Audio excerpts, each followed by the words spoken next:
4월 24일 말씀 묵상입니다. 오늘은 예레미야 38장 14절부터 28절까지 말씀을 묵상하겠습니다. 시드기야 왕은 예레미야를 데려와서 예루살렘이 함락될 때까지 시위대들에 머물게 했습니다. 그리고 그와 나눈 내용이 오늘 본문의 내용입니다. 내용이 좀 긴데 몇 절씩 끊어서 한번 살펴보도록 하겠습니다. 14절부터 15절, 16절까지를 읽어보도록 하겠습니다. 시드기야 왕이 사람을 보내어 선지자 예레미야를 여호와의 성전 셋째 문으로 데려오게 하고 왕이 예레미야에게 이르되 내가 네게 한 가지 일을 물으리니 한마디도 내게 숨기지 말라. 예레미야가 시드기야에게 이르되 내가 이 일을 왕에게 아시게 하여도 왕이 결코 나를 죽이지 아니하시리이까? 가령 내가 왕을 권한다 할지라도 왕이 듣지 아니하시리이다. 시드기야가 왕이 비밀이 예레미야에게 맹세하여 이르되 우리에게 이 영혼을 지으신 여호와께서 살아계심을 두고 맹세하노니 내가 너를 죽이지도 아니하겠으며 내 생명을 찾는 그 사람들의 손에 넘기지도 아니하리라 하는지라. 여호와의 말씀을 전하고 듣기 전에 두 사람 사이에 대화가 있었습니다. 본격적으로 하나님의 말씀을 전하기 전에 예레미야와 왕과의 사이 어떤 이야기가 있었을까요? 시드기야 왕은 예레미야를 죽이려고 한 관리들의 눈을 의식하고 있었을 겁니다. 그래서 남들의 눈을 피해서 만날 수 있는 가장 안전한 곳, 쉬운 곳이 어딜까 봤더니 성전 셋째 문이었던 것 같습니다. 그래서 그곳으로 예레미야를 불러들이지요. 무언가를 물어볼 테니까 숨기지 말고 얘기해달라, 이렇게 이야기합니다. 예레미야는 그 질문은 아직 듣지 않았습니다. 어떤 내용인지 아직 듣지 않았지만 먼저 자신이 두려워하고 있는 바를 이야기합니다. 그것은 자신의 말을 듣고 자신을 왕이 죽이지 않을까, 그런 두려운 마음이 들었던 것 같습니다. 그리고 자신이 조언을 해줘도 왕이 그 말을 들을지 안 들을지도 몰랐던 것이죠. 그동안 예레미야는 시드기야를 겪어보면서 자연스럽게 이런 두려움이 생기게 되었을 겁니다. 왕이 듣고 싶지 않은 말을 전했을 때 왕이 어떻게 받아들일지, 왕이 그 말씀을 그동안에 듣고 싶지 않아 했기 때문에 이번에도 마찬가지일 것이다, 이렇게 생각했을 것이죠. 시드기야는 그를 죽이지도 않겠고 그의 생명을 찾는 사람들, 즉 그의 목숨을 노리는 사람들에게 넘겨주지도 않을 것이다, 이렇게 약속을 해줍니다. 그리고 나서야 이제 예레미야와 시드기야 왕이 그 이야기를 이어갑니다. 17절, 18절 말씀을 읽겠습니다.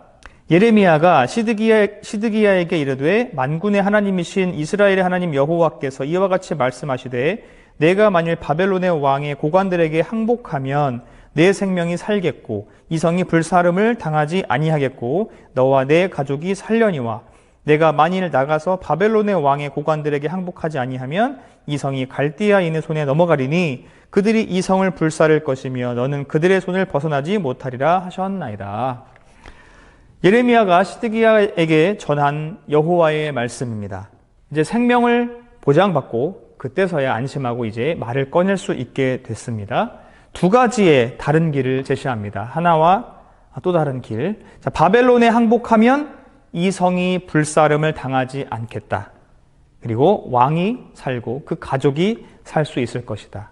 그런데 바벨론에 항복하지 않으면 이 성이 갈대아인의 손에 넘어갈 것이다. 그래서 그들이 이 성을 불사를 것이고 왕도 왕의 가족도 안전하지 못할 것이다. 두 가지의 길을 이야기하고 있습니다. 사실 이 내용이 그렇게 신선한 건 아니었습니다. 계속 주어졌던 내용들인데요. 37장에서 시드기야는 자신이 바벨론 왕의 손에 넘어가리라는 말씀을 이미 들은 바가 있습니다. 19절, 20절 말씀을 같이 읽겠습니다. 시드기야 왕이 예레미야에게 이르되 나는 갈대아인에게 항복한 유다인을 두려워하노라. 염려하건대 갈대아인이 나를 그들의 손에 넘기면 그들이 나를 조롱할까 하노라 하는지라. 예레미야가 이르되 그 무리가 왕을 그들에게 넘기지 아니하리이다. 원하옵나니 내가 왕에게 아뢰는 바 여호와의 목소리에 순종하소서. 그리하면 왕이 복을 받아 생명을 보전하시리이다. 시드기야가 항복에 대해서 품고 있는 두려움을 말합니다. 그리고 그 두려움을 예레미야가 씻어주려고 격려하는 말이 나오죠. 시드기야는 바벨론에 항복할 마음이 있었던 것 같습니다. 그런데 항복하기가 두려웠었던 것 같습니다. 결국 항복을 해도 자신의 목숨이 안전할 수 있을지 걱정을 했을 것입니다. 갈대아인에게 항복한 유다인, 즉 남유다 사람들이 자신을 갈대아인에게 넘겨줄까? 그것이 걱정되었던 것이죠. 그러나 예레미야는 그럴 일이 없습니다. 그러니 여호와의 말씀에 순종하십시오. 이렇게 말을 전했습니다. 그 순종하게 되면 왕에게는 복이 있을 것입니다. 그래서 생명을 보존할 수 있을 것입니다. 이렇게 왕을 격려하고 있습니다. 순종할 것을 격려하고 있는 것이죠. 21절, 22절, 23절까지를 같이 읽겠습니다. 그러나 만일 항복하기를 거절하시면 여호와께서 내게 보이신 말씀대로 되리이다. 보라, 곧 유다 왕궁에 남아있는 모든 여자가 바벨론 왕의 고관들에게로 끌려갈 것이요 그 여자들은 내게 말하기를 내 친구들이 너를 꿰어 이기고 내 발에 진흙에 빠짐을 보고 물러갔도다 하리라. 내 아내들과 자녀는 갈대아인에게로 끌려가겠고 너는 그들의 손에서 벗어나지 못하고 바벨론 왕의 손에 잡히리라. 또 내가 이 성읍으로 불사름을 당하게 하리라 하셨나이다. 시드기야가 여호와의 말씀을 듣지 않고 항복하지 않을 때 일어날 불행에 대해서 조금 더 자세하게 한 번 더 이야기해주고 있습니다.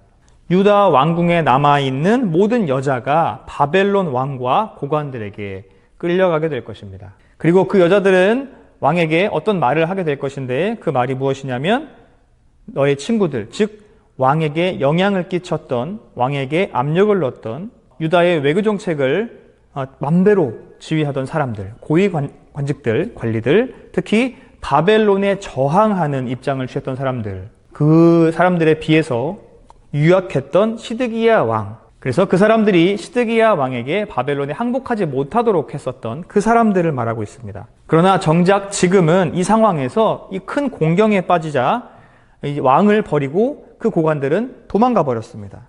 떠나버렸습니다. 결국 왕과 그 가족은 갈대아인에게 끌려가고 왕은 바벨론 왕의 손에 잡힐 것이고 왕의 성을 불사름을 당하게 될 것입니다. 이 모든 것이 항복하라는 여호와의 말씀을 듣지 않았을 때 일어날 일입니다. 순종하지 않았을 때 일어날 일입니다. 24절, 25절, 26절입니다. 시드기야가 예레미야에게 이르되 너는 이 말을 어느 사람에게도 알리지 말라. 그리하면 내가 죽지 아니하리라. 만일 고관들이 내가 너와 말하였다 함을 듣고 와서 내게 말하기를 내가 왕에게 말씀한 것을 우리에게 전하라. 우리에게 숨기지 말라. 그리하면 우리가 너를 죽이지 아니하리라. 또 왕이 내게 말씀한 것을 전하라 하거든 그들에게 대답하되 내가 왕 앞에 간구하기를 나를 요나단의 집으로 되돌려 보내지 마소서 그리하여 거기서 죽지 않게 하옵소서 하였다 하라 하니라. 예레미야를 보호하기 위해서 이제 왕이 충고를 하는 겁니다. 다른 사람들에게, 특히 고관들에게 예레미야와 시드기야의 대화 내용을 말하지 말아라. 이렇게 전하고 있는 거죠. 말해주고 있는 거죠. 아무리 궁금해 할지라도 사실대로 말하지 말아라. 거짓으로 꾸며서 이야기해라. 왜냐하면 목숨을 보존하고 싶으면 입니다. 시드기야 나름대로 예레미야의 목숨을 보호해 주려고 배려해 주고 있습니다. 그들이 한 대화 내용이 알려진다면 왕도 물론이고 왕이라 할지라도 예레미야의 목숨까지 보존해 줄 수 없기 때문이었습니다. 그리고 시드기야는 예레미야에게 대답할 말까지 이렇게 말하라 라고 미리 알려줍니다. 개인적인 대화를 한 거다. 왕과 내가 개인적인 얘기를 한 거지 외교적인 이야기를 한 것은 아니다. 이렇게 둘러대라고 알려주는 것이죠. 실제로 고관들은 예레미야를 찾아옵니다. 27절, 28절 말씀 마지막입니다. 모든 고관이 예레미야에게 와서 물으매 그가 왕이 명령한 모든 말대로 대답하였으므로 일이 탈로 되지 아니하였고 그들은 그와 더불어 말하기를 그쳤더라.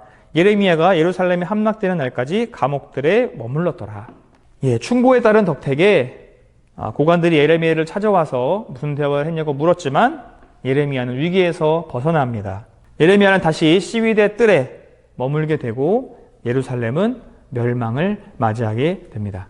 오늘 본문을 통해서 예레미야는 목숨의 위협을 느꼈지만 여호와의 예언을 숨김없이 왕에게 전한 것을 우리가 살펴볼 수 있었습니다. 시드기야 왕은 예언자를 지켜주려고 했지만 예언자가 전해준 여호와의 뜻은 따르려고 하지 않았습니다. 어쩌면 따를 마음이 있었지만 따를 수 없었을지 모르겠습니다. 쉽지 않았던 것 같습니다. 우리의 삶에도 이런 일들이 많이 일어나고 있죠. 하나님의 뜻을 알지만 쉽게 따르지 못하는 경우들이 너무나 많이 있습니다. 하나님의 뜻을 알려달라고 그렇게 우리가 간절하게 기도했는데 하나님의 뜻이 우리에게 주어졌을 때, 하나님의 뜻이 이것이구나 알게 되었을 때 그 뜻을 따를 수 있는 사람이 생각보다 많지 않은 것 같습니다. 왜냐하면 하나님의 뜻과 나의 뜻이 다르기 때문입니다. 얼핏 보면 하나님의 뜻을 따르는 것이 나에게 손해인 것처럼 느껴지기 때문이죠. 순종하면 나와 나의 가족, 그리고 내 주변 사람들, 많은 이들에게 좋은 결과가 있을 것인데도 불구하고 우리가 하나님의 생각과 나의 생각이 같지 않다면 하나님의 생각을 순순히 받아들이기가 쉽지 않습니다. 왜 그렇게 힘든지 모르겠습니다. 하나님의 말씀을 받아들이고 하나님의 말씀을 순종하면 분명히 좋은 결과가 있을 것인데 그것을 알지만 쉽게 순종이 되어지지 않습니다. 어쩌면 내 생각보다 하나님의 말씀이 더 못 믿었게 느껴지는 것이 아닐까요? 만약에 그렇다면 나는 하나님을 믿지 않고 있는 것이 아닐까요? 그렇게 두려운 마음이 들 때도 있습니다. 믿음이라는 것, 신앙이라는 것이 어떻게 보면 단순한 겁니다. 명쾌한 겁니다. 하나님께서 말씀해 주시면 듣고 순종하면 되는 것이죠. 항복하라 했다면 항복하면 되는 것입니다. 주변 환경이 어떻든 주위에서 뭐라고 말을 하던 하나님의 음성을 들었다면, 하나님의 뜻을 분명히 알았다면 그대로 순종하면 되는 것입니다. 간단한 것입니다. 그런데 생각보다 그 간단한 것이 잘 되지 않더라는 것입니다. 우리는 오늘도 계속해서 나를 죽여가는 삶을 살아야 합니다. 여전히 내가 살아있고 내 생각과 내 뜻이 하나님보다 앞선다면 오늘도 사도 바울이 했던 것처럼 매일매일 나를 죽이는 삶을 살아야 하겠습니다. 내 뜻대로 사는 것이 아니라 아버지의 뜻대로 사는 것, 오늘도 그것을 위해서 조금 더 노력했으면 좋겠습니다. 순종을 연습하는 오늘 하루가 되시길 축복합니다.